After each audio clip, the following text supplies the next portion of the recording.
വീരനായ വലിയ ആരോമൽ ചേകവരുടെ കഥ. പണ്ട് പ്രജാപതി നാട്ടിൽ കുറുങ്ങാട്ടിടം. അവിടുത്തെ മൂത്ത കൈമൾക്ക് വയസ്സ് 64 കഴിഞ്ഞു. കുടുംബത്തിലെ കടുത്ത സ്വൈരക്കേടുകൾ കൂടിയായപ്പോൾ ഇനിയുള്ള മാർഗം ഭക്തിമാർഗമായാലോ എന്ന് കാരണവർ ചിന്തിച്ചുപോയി. ഒടുവിൽ തീരുമാനമെടുത്തു, സന്യസിക്കുക തന്നെ. കൈമൾ കാരണവർക്ക് ശേഷക്കാരനായ 2 ആണുങ്ങളാണ്, ഉണ്ണിക്കോനാരും ഉണ്ണിച്ചന്ദ്രൂരും. കൊങ്കിയമ്മ മൂത്ത സഹോദരി, ഇളയ സഹോദരി ഉണ്ണിച്ചിരുതയും. 2 പേരും ഒരേ ദിവസം പ്രസവിച്ച മക്കളാണ് ഉണ്ണിക്കോനാരും ഉണ്ണിച്ചന്ദ്രൂരും. അതുകൊണ്ട് തന്നെ മൂത്തവൻ ആരെന്ന കാര്യത്തിൽ ഒരു തർക്കവും പിറവിയെടുത്തു. അവർ വളർന്നു, ഒപ്പം മൂപ്പിള തർക്കവും. കൈമൾക്കാണെങ്കിൽ ഇത് സംബന്ധിച്ചൊരു തർക്കമില്ല. മൂത്തയാൾ ഉണ്ണിക്കോനാർ തന്നെ, തീർച്ച. എന്നാൽ ഉണ്ണിച്ചന്ദ്രൂർ അതൊട്ട് സമ്മതിച്ചു കൊടുക്കുന്നുമില്ല. മരുമക്കത്തായ നിലനിന്നിരുന്ന കാലം കാരണവരിൽ നിന്ന് തറവാട്ടു ഭരണവും ഒരു കരയിലെ മേൽക്കോയ്മയും നാട്ടുകാര്യ നടത്തിപ്പും എത്തിച്ചേരുന്നത് മൂത്ത അനന്തരവനിലേക്കായിരിക്കും. ആ സ്ഥാനമാനങ്ങളിലുള്ള അഭിനിവേശം കാരണം കൈമൾ കാരണവർക്ക് ശേഷം മൂപ്പ് വാഴുന്നത് താനായിരിക്കുമെന്ന് ചന്ദ്രൂർ ഉറച്ചു തീരുമാനിച്ചു. ആര് പറഞ്ഞിട്ടും തീരെ വകയില്ലാത്ത മട്ട്. ഈ ഒരു ചുറ്റുപാടിൽ ഈശ്വരനെ അഭയം പ്രാപിക്കുകയല്ലാതെ കാരണവർക്ക് എന്ത് ചെയ്യുവാൻ കഴിയും? കൈമൾ 2 അനന്തരവന്മാരെയും വിളിപ്പിച്ചു. മുൻപിലെത്തി ഭവ്യതയോടെ നിന്ന അനന്തരവരെ നോക്കി 2 കൽപ്പിച്ച് അരയിൽ നിന്ന് താൽക്കോൽ കൂട്ടം എടുത്തു. താക്കോൽ കൂട്ടം നീട്ടിയത് ഉണ്ണിക്കോനാർക്ക്. താക്കോൽ കൂട്ടം ഭക്തിയോടെ അയാൾ വാങ്ങി. ഉണ്ണിച്ചന്ദ്രൂർ തൽക്കാലം പൂട്ടിവെച്ചിരിക്കുന്ന ഉണ്ണിക്കോനാരോടുള്ള പകയുടെ പെട്ടകം ആദ്യമായി തുറന്നു കിട്ടുവാൻ വഴിയൊരുങ്ങുകയും ചെയ്തു. അമ്മാവന്റെ ഇനിയത്തെ മൊഴി കേൾക്കുവാൻ ഉണ്ണിക്കോനാർ ജിജ്ഞാസയോടെ കാതോർത്തു നിന്നു. കണക്കോലും കൂട്ടി മൂത്ത അനന്തരവന് കൈമാറിയ ശേഷം കാരണവർ കാര്യത്തിലേക്ക് കടന്നു. ഒന്നുണ്ട് പറയാൻ, 2 പേരും കാതോർത്ത് കേൾക്കണം. അരിയും വ്യഞ്ജനവും കടകൊള്ളാം, അഭിമാനം കടം വാങ്ങുവാനൊക്കെയില്ല. മൂപ്പിളമത്തർക്കം അത് പറഞ്ഞിനി നിങ്ങൾ പിണങ്ങരുത്. എനിക്ക് 2 പെൺമക്കൾ മാത്രമാണെന്ന കാര്യം അറിയാമല്ലോ. നിങ്ങൾ 2 ആളും എനിക്ക് ആൺമക്കൾ കൂടിയാണെന്ന് ഓർക്കുക. എനിക്ക് 2 വീടുകളുള്ളതിൽ കീഴൂരിടവും സ്വത്തുക്കളും ഉണ്ണിക്കോനാർക്കും മേലൂരിടവും വകകളും ഉണ്ണിച്ചന്ദ്രൂർക്കുമാണ്. എൻ്റെ മൂത്ത മകൾ കൊങ്കിയമ്മ കോനാർക്കും ഇളയവൾ ഉണ്ണിച്ചിരുത ചന്ദ്രൂർക്കും ഭാര്യമാരായിരിക്കും. കൊങ്കിപ്പെണ്ണെ, കാരണവർ സഹോദരി കൊങ്കിയെ വിളിച്ച്, കൊങ്കി വാതിൽക്കൽ വന്ന് തല നീട്ടി. ഓപ്പ വിളിച്ചോ, എനിക്ക് കുറച്ച് പണം വേണം. കൈമൾ മുഖവര കൂടാതെ പറഞ്ഞു. ഉണ്ണിച്ചന്ദ്രൂരെ ഭയന്ന് കൈമൾ പണപ്പെട്ടി സൂക്ഷിപ്പ് സഹോദരിയെ ഏൽപ്പിച്ചിരിക്കുകയാണ്. എന്തിനെന്ന് ചോദിക്കുവാൻ നിൽക്കാതെ കൊങ്കി അകത്ത് ചെന്ന് പണപ്പെട്ടി എടുത്തുകൊണ്ട് വന്ന് കാരണവരുടെ മുമ്പിൽ വെച്ചു. ഓപ്പയുടെ തീരുമാനം നേരത്തെ തന്നെ അറിഞ്ഞിരുന്ന സഹോദരി കണ്ണു തുടച്ചുകൊണ്ട് പറഞ്ഞു, ഓപ്പ ഞങ്ങളെ ദുഃഖത്തിലാക്കരുതേ. ആവശ്യത്തിനുള്ള പണമെടുത്ത് പെട്ടിപൂട്ടി ഭദ്രമാക്കി കാരണവർ സഹോദരിയെ ഏൽപ്പിച്ചു. പ്രവാസയാത്രയ്ക്കുള്ള ഒരുക്കങ്ങൾ വൈകാതെ പൂർത്തിയായി. 7.5 കമ്പുള്ള കുടയും വടിയും കരിമ്പടവും മോന്തയും വെച്ചുണ്ണാൻ ഉരുളയും അരിയളക്കുവാൻ നാഴിയും 7 മടക്കുമുള്ള രുദ്രാക്ഷമാലയും കാവ്യവസ്ത്രവുമൊക്കെ എടുത്ത ശേഷം ഭാര്യയെയും സഹോദരിമാരെയും വിളിപ്പിച്ചു. തേങ്ങിക്കരഞ്ഞുകൊണ്ട് അവർ കാരണവരുടെ അടുക്കത്തിൽ. കാരണവർ പറഞ്ഞു, നിങ്ങൾ ദുഃഖിക്കരുത്. നിങ്ങൾക്ക് വേണ്ടതൊക്കെ ഞാൻ സമ്പാദിച്ചു തന്നിട്ടുണ്ട്. ഉണ്ണിക്കോനാരും ഉണ്ണിച്ചന്ദ്രൂരും നിങ്ങളുടെ കാര്യങ്ങൾ വേണ്ട പോലെ നോക്കും. ഒരു കുറവും വരുത്തില്ല. നന്നായി വരട്ടെ. കാരണവർ തറവാട്ടു പടികളിറങ്ങി. പടകാളെ മുറ്റത്ത് ചെന്ന് തൊഴുത് യാത്രയായി. ഹരഹരോ ശിവശിവ. എല്ലാവരും കണ്ണു മറയുന്നതുവരെ ആ വൃദ്ധനെ നോക്കി നിന്ന് കൈകൂപ്പി നിന്നു. കാലം കുറെ കടന്നുപോയി. പലരും ഈ മുൻ വാഴുന്നവരെ മറന്നു കഴിഞ്ഞു. കൈമൾ കാരണവർ ചുറ്റി സഞ്ചരിക്കാത്ത ദേശങ്ങളൊന്നും ഇനി ബാക്കിയില്ല. കുളിച്ചു തൊഴാത്ത തീർത്ഥങ്ങളില്ല, വലം വയ്ക്കാത്ത ക്ഷേത്രങ്ങളില്ല, പൂർത്തിയാക്കാത്ത വ്രതങ്ങളുമില്ല. പലതും കണ്ടു, പലതും അനുഭവിച്ചു, നന്മയും തിന്മയും. ഇപ്പോൾ കാരണവർ നന്നേ പരീക്ഷണനാണ്. ദേഹം ചുടിഞ്ഞു പുളഞ്ഞിട്ടുണ്ട്. കാരണവർ വെച്ചുണ്ടെന്ന ഉരുളയ്ക്കും ചട്ടുകത്തിനും മോന്തയ്ക്കുമൊക്കെ തന്നെ തേയ്മാനവും ചുളിവും വന്നിരിക്കുന്നു. കൊണ്ടുപോയ പണപ്പെട്ടി ഒഴിഞ്ഞതോടെ കാരണവരുടെ വയറ്റിലും കാറ്റ് കയറി. ഇനി മടക്കയാത്രയില്ലെന്ന് പറഞ്ഞ് പടിയിറങ്ങിയ വൃദ്ധൻ എന്തോ എവിടെയോ ബാക്കി വെച്ച് മറന്ന മട്ടിൽ കണ്ടിടം തന്നെ വീണ്ടും കണ്ട് തിരിച്ചു നടന്നു. ഒരു വെളുപ്പാൻ കാലത്ത് കുറുങ്ങാട്ടിടത്തെ തറവാട്ടിൽ നാടുവാഴിയുടെ ഭൃത്യനെത്തി. കൈമൾ കാരണവരുടെ മൂത്ത അനന്തരവൻ ഉണ്ണിക്കോനാരെ കണ്ടൊരു വാർത്ത അറിയിച്ചു. നാടുവാഴി കോലോത്തെ പടിക്കൽ ഒരു വൃദ്ധനെത്തിയിട്ടുണ്ട്. അവശനായതിനാൽ പടിപ്പുരയിൽ കിടത്തിയിരിക്കുകയാണ്. ആളെ തിരിച്ചറിഞ്ഞു. അതിവിടുത്തെ പഴയ കൈമൾക്കാരനവരാണ്. വൈകാതെ കൂട്ടിക്കൊണ്ടു പോരുക. അയ്യോ, എൻ്റെ അമ്മാവൻ! ഉണ്ണിക്കോനാർ കടുത്ത ദുഃഖത്തിലായി. അമ്മാവനെ എത്രയും വേഗം തറവാട്ടിലെത്തിച്ചു. രക്ഷിക്കണമെന്ന് അയാൾ ആഗ്രഹിച്ചു. ഉണ്ണി ചന്ദ്രോരെയും കൂട്ടി വിവരമറിയിച്ച് ഒരുമിച്ച് ചെന്ന് കൂട്ടിക്കൊണ്ടുപോരണമെന്നായിരുന്നു അയാളുടെ ആഗ്രഹം. ചന്ദ്രോർക്ക് ആളയിച്ച് കാത്തിരുന്നു. പോയയാൾ മടങ്ങി വന്നു. എന്തു പറഞ്ഞു? കോനാർ ചോദിച്ചു. സന്യസിക്കാൻ പോയവർ ഉടലോടെ സ്വർഗത്തു പൊയ്ക്കൊള്ളും. തൻ്റെ പാട് നോക്കെന്ന് പറഞ്ഞ് എന്നെ വിരട്ടി വിട്ടു. ഉണ്ണിക്കോനാർ പല്ല് ഞെരിച്ചു. പിന്നെ പല്ലക്കിൽ കയറി നാടുവാഴി കോലത്തേക്ക് സമയം കളയാതെ യാത്രയായി. കീഴൂരിടത്തെ മുറ്റത്തും പുറത്തും നാട്ടുകാർ തടിച്ചുകൂടി. ഉണ്ണിക്കോനാരും പരിവാരവും കൈമൾ കാരണവരെ പല്ലക്കിൽ കിടത്തി പടിക്കലെത്തി. ആളുകൾ തിക്കിത്തിരക്കി. തീർന്നിരിക്കുമോ? ഒരാളുടെ ചോദ്യം. എപ്പോഴാ? കാരണവരുടെ കയ്യിലുണ്ടായിരുന്ന തുകയുടെ കാര്യമാണ് ഞാൻ പറഞ്ഞത്. താൻ കിടന്ന് പിടയ്ക്കാതെ. കാരണവരെ എല്ലാവരും ചേർന്നെടുത്ത് അകത്തെ കട്ടിലിൽ കൊണ്ടുചെന്ന് കിടത്തി. എൻ്റെ അച്ഛ, ഓപ്പേ, ഒടയോനെ, പൊന്നെ, തമ്പുരാനെ. വായ്ത്താരിക്കലയിൽ ഉണ്ണിക്കോനാർ കാരണവരുടെ വായിൽ ഒരു കരണ്ടി കരിക്കിൻ വെള്ളം ഒടിച്ചു. വെള്ളമിറങ്ങി. കണ്ണിമ വെട്ടി. പിന്നെ എന്തോ പറയുവാൻ കൈ ഉയർത്തി. കൈതാണു. കൈമൾ വായ് പിളർന്നു. അത്ര തന്നെ. കൈമൾ കാരണവരുടെ മരണവാർത്ത അറിഞ്ഞ് നാട്ടുകാരും ദേശക്കാരും ദേശവാഴിയും നാടുവാഴിയും ഒക്കെ എത്തിച്ചേർന്നു. എന്നിട്ടും ഉണ്ണിച്ചന്ദ്രോർ എത്തിയില്ല. ഒടുവിൽ ആരോ ചന്ദ്രോരുടെ അടുക്കലെത്തി കാതിൽ കുശുകുചുത്തു. കാരണവർ മരിക്കുവാൻ നേരത്ത് കോനാരുടെ കയ്യിൽ ഒരു പൊതി കൊടുത്തു അത്ര. പാഞ്ഞെത്തിയ ചന്ദ്രോരുടെ അയ്യോ എൻ്റെ അമ്മാവാ വിളി കീഴൂരിടത്തെ കീഴ്മേൽ മറിച്ചു. അമ്മാവൻ! ഉണ്ണിക്കോനാർക്ക് കൈമാറിയ പൊതി ഉടൻ തുറന്ന് കാണണമെന്നായി ചന്ദ്രോ. കോനാർ തർക്കമെന്നും പറഞ്ഞില്ല. ജനക്കൂട്ടത്തിന് മുമ്പിലായി പൊതി തുറക്കപ്പെട്ടു. 2 കൊട്ടപ്പാക്കും ഒരു പുകയിലത്തണ്ടും ഇളയിലെ പഴയൊരു ചരടും ഒരു പഴയ പട്ടുകോണറും. ചിതയൊരുങ്ങി തുടങ്ങി. ചന്ദനക്കൂവള മരങ്ങളും എണ്ണയും നെയ്യും സുഗന്ധദ്രവ്യങ്ങളും എത്തിച്ചേർന്നു. മൃതദേഹം ചിതയിലേക്കെടുത്തു. ഉണ്ണിക്കോനാരും ഉണ്ണിച്ചന്ദ്രരും ഒരുമിച്ച് തന്നെ ചിതയ്ക്ക് തീ കൊളുത്തി. പുലർച്ചെ പച്ച പന്തലൊരുങ്ങി. ബലികർമ്മങ്ങൾക്കിടയിൽ ഒരുക്കമായി. ബലിയും തുടങ്ങി. ചിതയിൽ നിന്നും അസ്ഥി എടുക്കുന്ന 5-ാം നാളെത്തിയപ്പോൾ താനല്ലാതെ മറ്റാരെങ്കിലുമാണ് അസ്ഥി എടുക്കുന്നതെങ്കിൽ അവൻ്റെ അസ്ഥി താനെടുക്കുമെന്ന് ചന്ദ്രോർ ഭീഷണി മുഴക്കി. നിനക്കതിന് അസ്ഥി ഉറച്ചില്ലെന്നായി ഉണ്ണിക്കോനാർ. മൂത്തവൻ ഞാനെങ്കിൽ അമ്മാവൻ്റെ അസ്ഥി ഞാൻ തന്നെ എടുക്കും. കോനാരും വിട്ടില്ല. തർക്കം മൂത്തു. മൂപ്പിളമ തർക്കം തീർക്കുവാൻ പെറ്റമ്മമാർ തന്നെ രംഗത്തെത്തി. 2 പേരും ഒരു നേരത്ത് പെറ്റു എന്നല്ലാതെ മൂത്തതാരെന്ന് അവർക്ക് നിശ്ചയം പോരാ. പേറ്റുനോവിനിടയിൽ മുഹൂർത്തം കുറിക്കുവാൻ അമ്മമാർക്കാകുമോ? എങ്കിലും ഉണ്ണിക്കോനാർ തന്നെ മൂത്തവൻ എന്ന കാര്യം തുറന്നു പറയുവാൻ 2 അമ്മമാർക്കും സമ്മതമാണ് താനും. പക്ഷേ ചന്ദ്രോരുടെ മൂപ്പീന് മുൻപിൽ അത് വില പോവില്ലെന്നറിയാം. വൈറ്റാട്ടിയും വണ്ണാത്തിയും ഒക്കെ പറഞ്ഞു വെച്ചത് നോക്കിയാലും ഉണ്ണിക്കോനാർക്ക് തന്നെയാണ് മൂത്തതെന്ന കാര്യം ആൾക്കാർക്ക് ബോധ്യമുണ്ട്. പക്ഷെ ഉണ്ണിച്ചന്ദ്രോരുടെ കണ്ണുരുട്ടലിൽ പരമാർത്ഥം പതറിപ്പോകുന്നു. ഒടുവിൽ കാരണവരുടെ അസ്ഥി 2ആയി പങ്കുവെക്കുവാൻ തീരുമാനിച്ചു. 2ആയി പങ്കുവെച്ചു. ശരീരത്തിലെ ഓരോ ഭാഗത്തെ അസ്ഥിയെ ചൊല്ലിയും ഒരു വഴക്ക് നടക്കുമോ എന്ന് ആളുകൾ ഭയപ്പെട്ടിരുന്നു.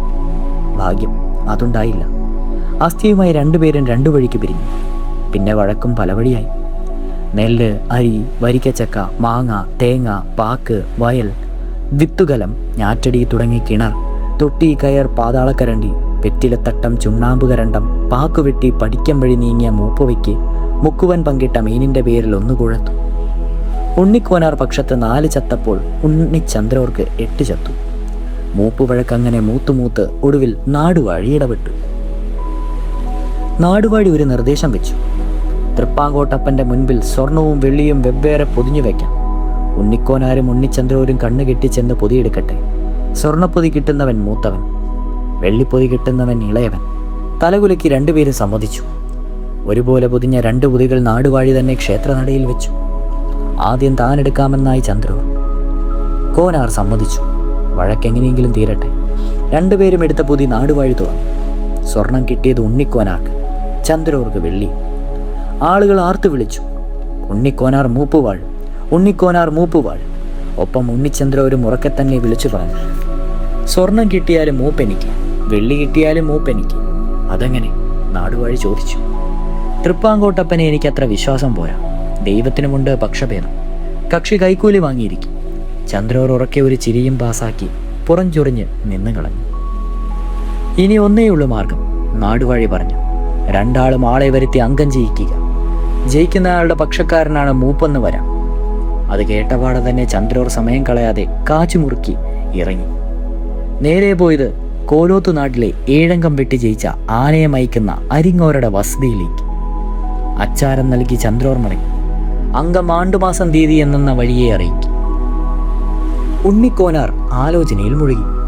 എന്തെന്നാൽ ഉണ്ണിച്ചന്ദ്രോർ ആദ്യത്തെ ചുവട് വിജയിച്ചിരിക്കുന്നു. ഏഴംഗം ജയിച്ച കരുത്തനും ആനയെപ്പോലെ നോക്കി മയക്കുന്നവനും ദൈവം പോലും അറിയാതെ എതിരാളിക്കുമേൽ ചതിവിദ്യ പ്രയോഗിച്ച് ഏത് കരുത്തനെയും വീഴ്ത്തുന്നവനുമായ അരിങ്ങോടർക്ക് അച്ചാരം നൽകിയ അംഗത്തിന് ഉറപ്പിച്ചു കഴിഞ്ഞിരിക്കുന്നു. എല്ലാം നേരത്തെ കരുതി വെച്ചതുപോലെ. താനാണെങ്കിൽ ആളംഗത്തെക്കുറിച്ച് സ്വപ്നത്തിൽ പോലും ചിന്തിച്ചതുമില്ല. ചിന്തിച്ചിരിക്കാൻ ഇനി സമയവുമില്ല. അരിങ്ങോടരുടെ അടവുകളും ഒളിവുകളും കണ്ടറിഞ്ഞ് പയറ്റ് ജയിക്കുവാൻ പോകുന്ന എല്ലാം തികഞ്ഞ ഒരു അംഗച്ചേകവനെ കണ്ടേ തീരൂ. അതിനായി ആരുണ്ട്? ഇറങ്ങി നടന്ന് ദിക്കായി ദിക്കൊക്കെ അന്വേഷിക്കുക തന്നെ. കരിമൂർഖനോട് എതിർക്കുവാൻ ഒരു ചെങ്കീരിയെ കണ്ടെത്തിയേ തീരൂ. മോനെ, അമ്മ കൊങ്കിയമ്മയുടെ വിളി കേട്ട് കോനാർ ചിന്തയിൽ നിന്നുണർന്നു. ഉണ്ണി, അംഗച്ചേകവരെ തേടി പുലർച്ചെ തന്നെ പുറപ്പെട്ടോളൂ.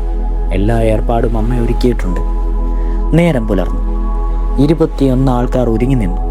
എല്ലാവർക്കും വെള്ളിയുടുപ്പും വെള്ളിത്തൊപ്പിയും വെള്ളിമാലയും വെള്ളിക്കുന്തവും കസവുമുണ്ട്. അവരുടെ മുൻപിലേക്ക് പട്ടുപ്പടവും പൊന്നിൻ തൊപ്പിയും സ്വർണ്ണമാലയും സ്വർണ്ണക്കാപ്പിട്ട കയ്യിൽ പൊന്നിൻ കുന്തവും പിടിച്ച് ഉണ്ണിക്കോനാരും ഒരുങ്ങിച്ചെന്നു. പണവും പൊന്നും നിറച്ച വലിയ ആമാടപ്പെട്ടികൾ ചുമന്നുകൊണ്ട് കുറെ ഭൃത്യന്മാരും ഇറങ്ങി നിന്നു. പോയി കാര്യം നേടി വരുവൻ. കൊങ്കിയമ്മ അവരെ അനുഗ്രഹിച്ചു. ഉണ്ണിക്കോനാർ അമ്മയെ നമസ്കരിച്ചു. പോയി വരട്ടെ അമ്മേ. പടിയും പടിപ്പുരയും പടകാളി മുറ്റവും കടന്ന് വഴിയും ഇടവഴിയും മലയും മയിലാടും കുന്നും താണ്ടി ആ ചേകൂർ കൂട്ടം യാത്രയായി. മല കടന്ന് തലമറയുന്നതുവരെ കൊങ്കിയമ്മ അവരെ നോക്കി നിന്നു. മിഴി അവർക്ക് തൊഴുകയും ദൈവത്തിനും. കാതങ്ങൾ പിന്നിട്ട ആ യാത്ര അവരെ നന്നേ ക്ഷീണിപ്പിച്ചു. ഇനി എവിടെയെങ്കിലും ഒന്ന് വിശ്രമിക്കണം. നടന്ന വഴി ഇതുവരെ ഒരു അംഗച്ചേകവനെയും കണ്ടെത്തുവാനായില്ല. വാളും പരിചയവുമായി ഇടയ്ക്ക് ചിലരെ കണ്ടെങ്കിലും അരിങ്ങോടരോട് ആളംഗം നടത്തി ജയിക്കാനെന്ന കാര്യം കേട്ടപ്പോൾ നല്ല മൂർച്ചയുള്ള വാളുണ്ട്, വേണമെങ്കിൽ തന്നേക്കാം, അംഗത്തിന് ഞാനില്ല എന്ന് പറഞ്ഞ് അവരൊക്കെ തിരിഞ്ഞു നോക്കാതെ നടക്കുകയും ചെയ്തു. ശംഭോ മഹാദേവ, ദാ ഒരു ആൽത്തറ. ഒന്നിരവ് വേർപ്പേറ്റാൻ ഒരിടം കണ്ടെത്തിയ ആശ്വാസത്തോടെ അവർ ആ ആൽത്തറയിലേക്ക് നടന്നു ചെന്നു. എല്ലാവരും ഭാണ്ഡങ്ങൾ ഇറക്കി വെച്ച് അവിടെ ഇരുന്നു. ഇരിക്കും മുൻപ് തന്നെ അധികം പേരും കിടന്നു. ഇരുന്നവരും കിടന്നവരും നന്നേ മയങ്ങി. എല്ലാവരും ചാടി എണീറ്റ് വാളൂരി. ഢും ഢും ഢും. ദാ കൂനിപ്പിടിച്ച് കയ്യിൽ ഉടുക്കുമായി ഒരു വയസ്സൻ നിൽക്കുന്നു. ഉടക്കാൻ വന്നതല്ല. ഓ പാണൻ! എല്ലാവരും ഒറ്റ സ്വരത്തിൽ പറഞ്ഞ് വാൾ ഉറയിലിട്ടു. പാണാരെ, ആളംഗം വെട്ടി ജയിക്കുവാൻ പോകുന്ന എല്ലാം തികഞ്ഞ ഒരു അംഗച്ചേകവരെ തേടി ഇറങ്ങിയതാണ് ഞാൻ. എവിടെയുണ്ട് വീരനായ ഒരു അംഗച്ചേകോർ? ഒന്ന് വിസ്തരിച്ച് പറയൻ്റെ പാണരെ. ആനയെ മയക്കുന്ന അരിങ്ങോടരാണ് എതിർകക്ഷി. 10 ആളെ ഒത്തുകണ്ടപ്പോൾ ഒന്നുരുണ്ട് മൊഴിചൊല്ലി നാഴിയരിക്ക് ഉളവാക്കാമെന്ന് കരുതിയാണ് പാണൻ നിൽക്കുന്നത്. അയാളുടെ മനസ്സും തുടികെട്ടുന്നു തുടങ്ങി. പാണാരെ പറഞ്ഞ കാര്യത്തിന് മറുപടിയൊന്നും പാടിത്തന്നെ കേൾപ്പിക്ക്. ഉണ്ണിക്കോനാർ പറഞ്ഞു തീരും മുമ്പ് തന്നെ പാണനാർ തുടങ്ങിക്കഴിഞ്ഞിരുന്നു. പുത്തൂരം കണ്ണപ്പ ചേകവരുടെ വീരനായ മകൻ ആരോമൽ ചേകവരുടെ ശരീരവർണ്ണന. 7 അംഗം വെട്ടിജയിച്ച 12 അംഗം പദവി തീർത്ത 22 അംഗം തരിതാഴ്ത്തിയ പുത്തൂരം കണ്ണപ്പ ചേകവരുടെ പൊന്നോമന മകന് വയസ്സ് 22. തുളുനാട്ടിൽ പോയി പയറ്റ് പഠിച്ച വീരൻ. എന്നാൽ ഇന്നാ പിടിച്ചോ ഈ പുതിയ സോമമുണ്ട്. ഉണ്ണിക്കോനാർ തോളിൽ കിടന്ന കസവുമുണ്ടെടുത്ത് പാണനെ എറിഞ്ഞുകൊടുത്തു. ഇനി ശേഷം കേൾക്കട്ടെ. പുത്തൻ മുണ്ടൊന്ന് മണത്തു നോക്കി ഭാണ്ഡത്തിൽ തിരികെ ശേഷം പാണൻ തുടർന്നു. ഇരുണ്ട് ഇടതൂർന്ന തലമുടി, പഞ്ചമി തിങ്കുളത്ത നെറ്റിത്തടം, ഒതുങ്ങിയ മുഖവും കുറിയും കണ്ണും, ചെന്തൊടിച്ചു ചുണ്ടും പവിഴപ്പല്ലും കവിളണ കണ്ണാടി തൊഴുക്കും, ഓമനത്തൊടിക്കത്ത കുറിയ മീശ, ശംഖു കടഞ്ഞെടുത്തൊരു കഴുത്ത്, മാറത്ത് മാമ്പുള്ളി, ആലിലേക്കൊത്ത വയറ്, സുന്ദരമായ പുക്കിൽ ചുഴി, കട്ടിൽക്കാൽ പോലെ ഉറച്ച കാൽവണ്ണ, കടഞ്ഞുപോലെ ആണുങ്ങൾ കണ്ടാലേ കൊതിക്കും. പിന്നെ പെണ്ണുങ്ങളോ, ഇനിയൊക്കെ കാണുവാൻ പോകുന്ന പൂരം, അത് നേരിട്ട് തന്നെ കാണാമല്ലോ. പാണൻ പറഞ്ഞു നിർത്തി. തിടുക്കത്തിൽ നടക്കുവാൻ ഒരുങ്ങവേ ഉണ്ണിക്കോനാർ പറഞ്ഞു, നിൽക്കടാ നിക്ക്. മുന്തിയഴിച്ച് ഒരു 16 പണം അവന് നീട്ടി. ദാ ഈ അടയ്ക്ക വെറ്റില കൂടി ഒന്ന് മുറുക്ക്. പിന്നെ പുത്തൂരം വീട്ടിലേക്കുള്ള വഴി കൂടി ഒന്ന് തെളിച്ച് പറഞ്ഞതാ. പാണനാർ വിസ്തരിച്ചൊന്ന് മുറുക്കിയ ശേഷം പോകുവാനുള്ള വഴിയും വിസ്തരിച്ച് തന്നെ പറഞ്ഞു കേൾപ്പിച്ചു. എന്നാൽ ഇന്ന് ഉണ്ണിക്കോനാർ ഒരു 16 പണം കൂടി പാണനാർക്ക് നൽകി അയാളെ യാത്രയാക്കി. പാണനാർ പറഞ്ഞു കേൾപ്പിച്ച വർണ്ണനകൾ മനസ്സിൽ വെച്ച് സംഘം യാത്രയാരംഭിച്ചു.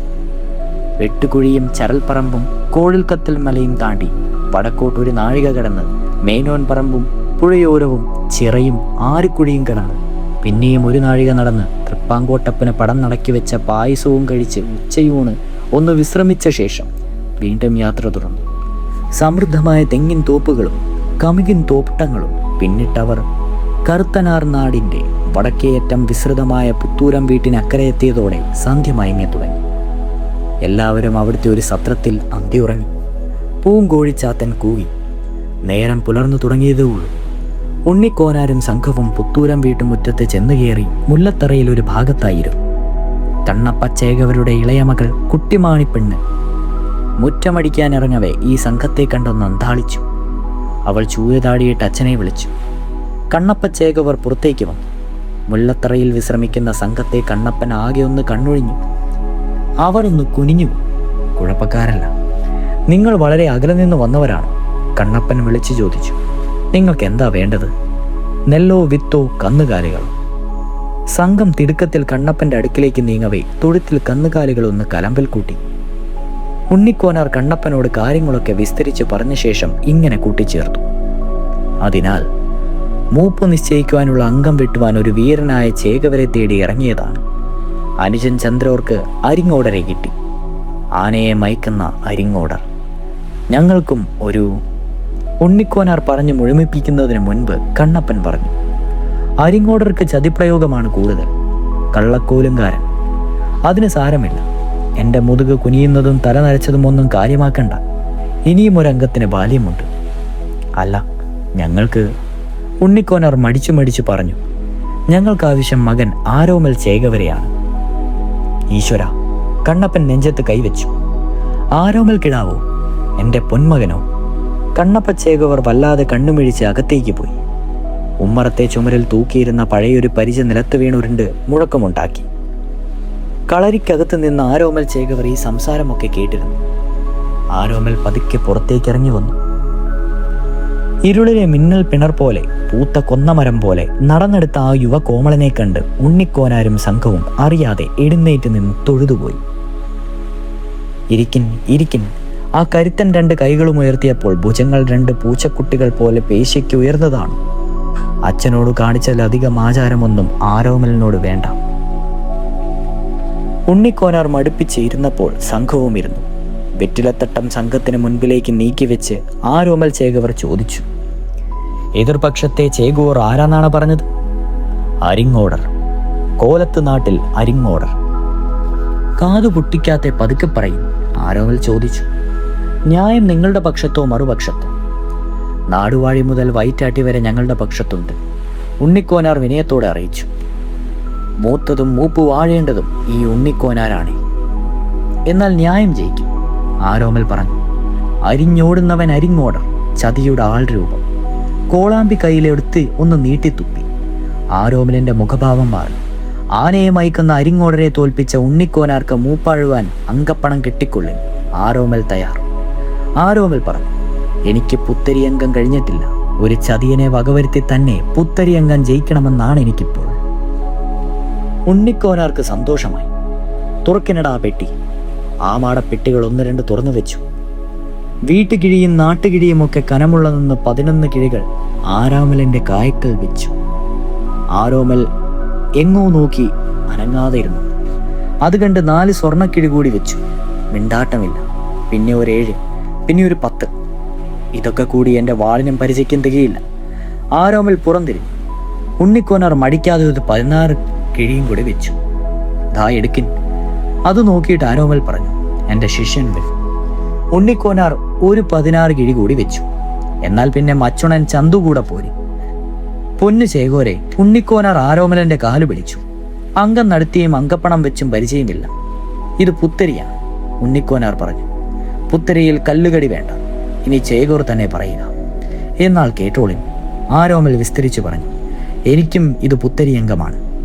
എന്നെയാണ് നിങ്ങൾക്ക് വേണ്ടതെങ്കിൽ നിറപറയും വിളക്കും വെച്ച് വെള്ളക്കരിമ്പടം വിരിച്ച് ഗണപതി പൂജയും ചെയ്ത് 1001 പണം വീതം 101 കിഴി ഉടനെ വയ്ക്കുക. പിന്നെ ഗണപതിക്ക് മുമ്പിൽ മുൻപോട്ട് നീങ്ങിയത് കിഴകളല്ല, കിഴികൾ നിറച്ച പെട്ടകങ്ങൾ ഒന്നായി. ആരോമൽ പുത്രിയംഗത്തിന് അച്ചാരം വാങ്ങിയതെന്നറിഞ്ഞ നിമിഷം മുതൽ അച്ഛൻ കണ്ണപ്പന് ആദി പിടിച്ചു. അദ്ദേഹത്തെ സമാധാനിപ്പിക്കുവാൻ എല്ലാവരും ആവുന്നതൊക്കെ നോക്കി. അച്ഛാ, പയറ്റു പിടിച്ച ചേകോർക്ക് അംഗം വിധിച്ചിട്ടുള്ളതല്ലേ? അച്ഛനും അംഗത്തിന് പോയിട്ടുള്ളതല്ലേ? അച്ഛൻ തന്നെ ദക്ഷിണ വെച്ച് എന്നെ കളരിയിലിരുത്തിയത് വെറുതെയാണോ? ചേകോൻ പയറ്റു പിടിച്ചാൽ അംഗം ജയിക്കണം. ഞാൻ ജയിച്ചു വരും. അച്ഛൻ വിഷമിക്കരുത്. അമ്മയെ സമാധാനിപ്പിക്കാനും ആരോമൽക്ക് നന്നേ പണിപ്പെടേണ്ടി വന്നു. കണ്ണീരൊഴുക്കി നിന്ന അനുജൻ ഉണ്ണിക്കണ്ണനെ തലോടിക്കൊണ്ട് ആരോമൽ പറഞ്ഞു, അനുജ, 64 കഴിഞ്ഞ അച്ഛനെ ഇനിയും അംഗത്തിലേക്ക് അയക്കുക. അത് പയറ്റു പഠിച്ച ഒരു മകന് ചേർന്നതല്ല. ചേകോൻ മരിച്ചാൽ ധീരനായി തന്നെ മരിക്കണം. ചേരന്മാർ, പെരുമാൾ, നമ്മുടെ പൂർവ്വികർക്ക് കൽപ്പിച്ചു കൊടുത്ത പദവിയും ബഹുമതിയും നമ്മൾ നഷ്ടപ്പെടുത്തിക്കൂടാ. ഒക്കെ കേട്ടുനിന്ന അമ്മ ദുഃഖം താങ്ങുവാനാകാതെ പറഞ്ഞുപോയി, നീ അംഗം ജയിച്ച് ഞങ്ങളെ പോറ്റണ്ട. നൂൽ നുറ്റുവിറ്റെങ്കിലും ഞങ്ങൾ കഴിഞ്ഞോളാം. അമ്മ അങ്ങനെ പെറുപിറുത്തു. അംഗചേകുവിനും നേർച്ചക്കിഴിയും ഒരേ വിധി. കണ്ണപ്പ ചേകുവർ കണ്ണീർ തുടച്ചുകൊണ്ട് ആ പഴയകാല സ്മരണകൾ ഓർത്തു. തൻ്റെ കുട്ടിക്കാലവും കൗമാരവും യൗവനവും